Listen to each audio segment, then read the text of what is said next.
Tom, you've been at the academy here for what, 7 years? And a bit. And a bit. Talk about a typical day in the academy at Cambridge United. From a player's point of view, or from my point of view? Both. Okay, starting with me, if you like, or the staff here.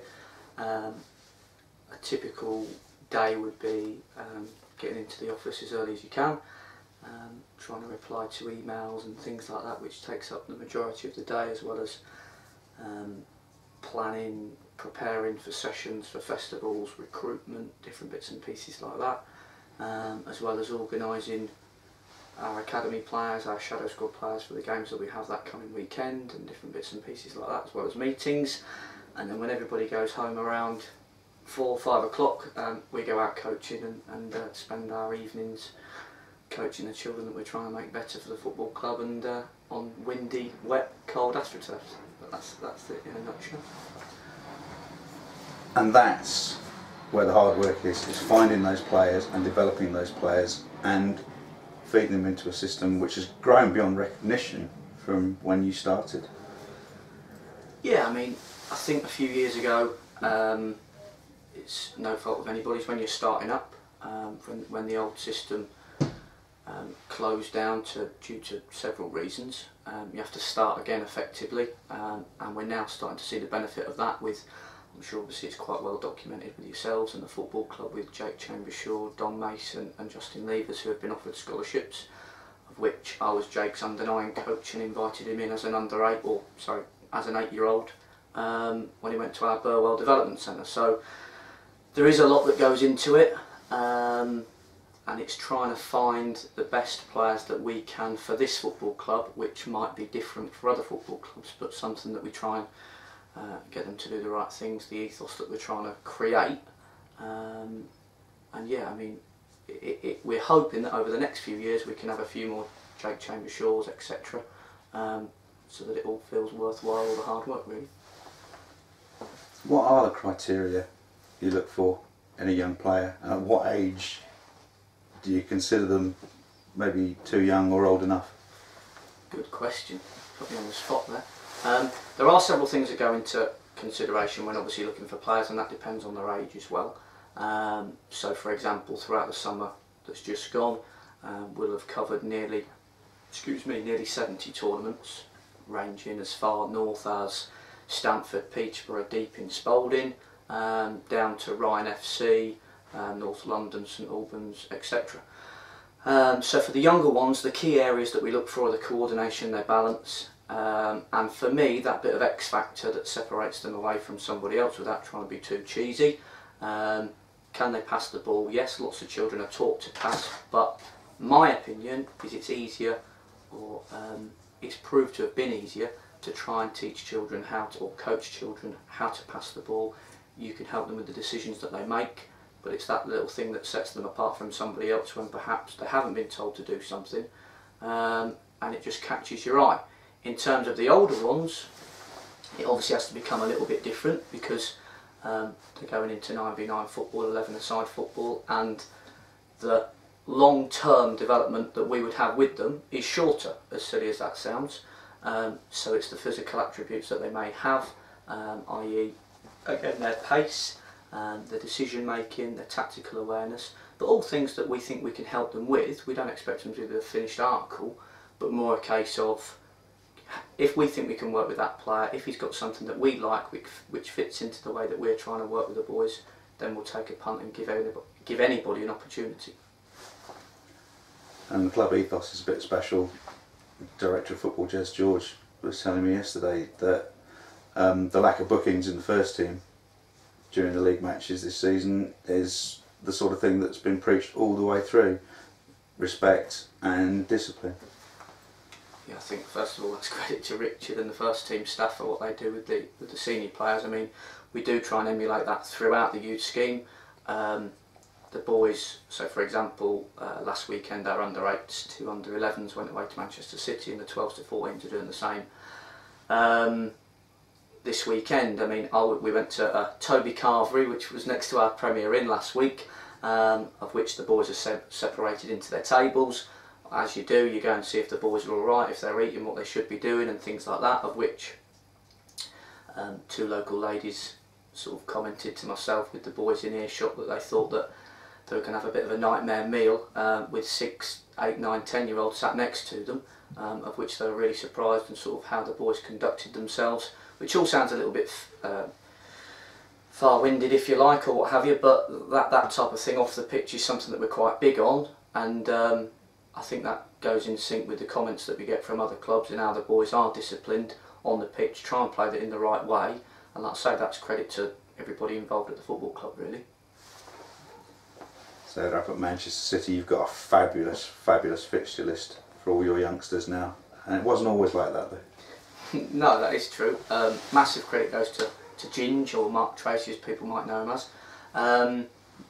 When I first started at the club, myself and Jez and Steve Lilly and other people involved, without sounding disrespectful to these clubs because we still play them, but the likes of Boston and Corby and Rushden and Diamonds was the large majority in our fixture programme, of which we do still play those clubs because we think it's brilliant for the boys to have a mixture of fixtures and what that might challenge them in different ways.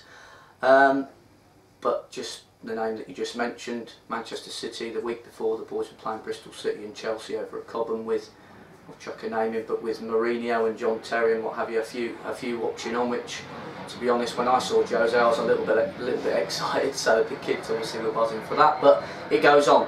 Brighton, Southampton, Crystal Palace, Arsenal, Tottenham, of which we're very grateful for those clubs to play us, but at the same time it's not a case of us begging us anymore. They fit us in because they want to play us, and again that's credit to the players that we have, the parents, how they get them there, how they help with the boys, and sort of almost shows how far we've come, and that's just in England really. It's not everybody that makes it into Conference Premier, the Football League, the Premier League at the end of being with a club for maybe from 8 through to 18 years old.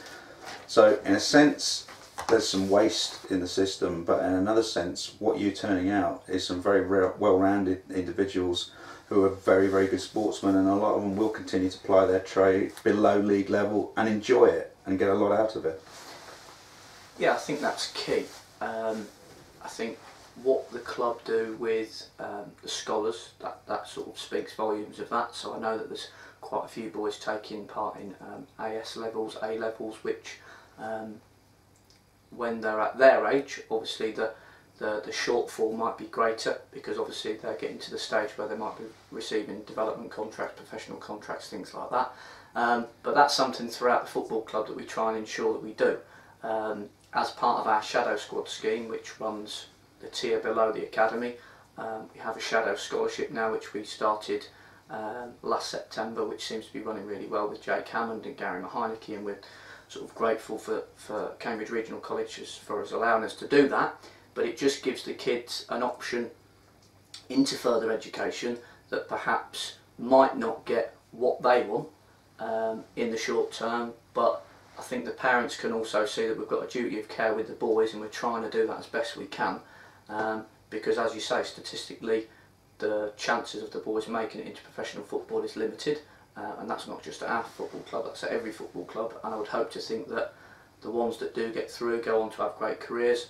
The ones that don't, like myself and like other coaches that we have at the football club that have done it at the previous football clubs, might have something to fall back on in regards to the coaching, their education, and just their general well-being as a young man that have gained from all the experiences they had with going on tour, going away for the weekend, and the fixtures and the way they've been brought up at the football club really.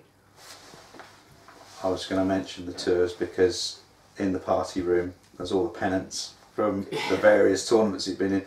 And, you know, when these players who maybe leave the pro system at 18, 28, 38, talking to their own kids, they can say, do you know what, I had a lot of fun and I played against the likes of Borussia Mönchengladbach, Ajax, Barcelona, or whatever, and you can't take those memories away from them, from that time in football.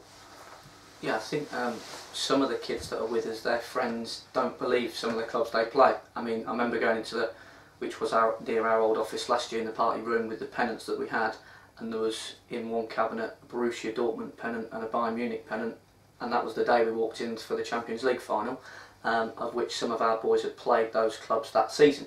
Not all of them, but quite a large majority of them. And I think, well, credit to Ginge again, I'm bigging him up quite a lot, but he puts on a fantastic tour programme. And again, I know he says it, and I know people think we just say it, but the playing is a bonus. It's the going away. Can they take responsibility for themselves? We've had the odd child that might have dropped their passport in the airport, which we find quite quickly. But all these sorts of things that we try and test them on and off the pitch, you would hope that it holds them in good stead when they're on it, and like you said, more importantly, in future life when perhaps they do have to do things for themselves and they might leave to go to university, to go to college, to be a scholar at the football club when they live in the digs on their own without their parents. It's not alien to them, it's just something that comes second nature, really. And on top of all that, the aim is potentially to make Cambridge United as self-sustaining as possible in terms of playing staff. Yeah, I mean, that's not for me to comment on too much, but in terms of what we're trying to do is the more boys we can get into our first team, the better. Obviously, with the current situation where the first team are, yes, we're top, but we're top of a league that we probably don't want to be in all honesty. So the boys' aspirations when they're 8, 9, 10, yes, it is to get in Cambridge United's first team, but like any 8, 9, 10-year-old, they dream of playing for Barcelona, Real Madrid, all these top clubs, which obviously we don't want to dampen their thoughts on that, but just make them a little bit more realistic.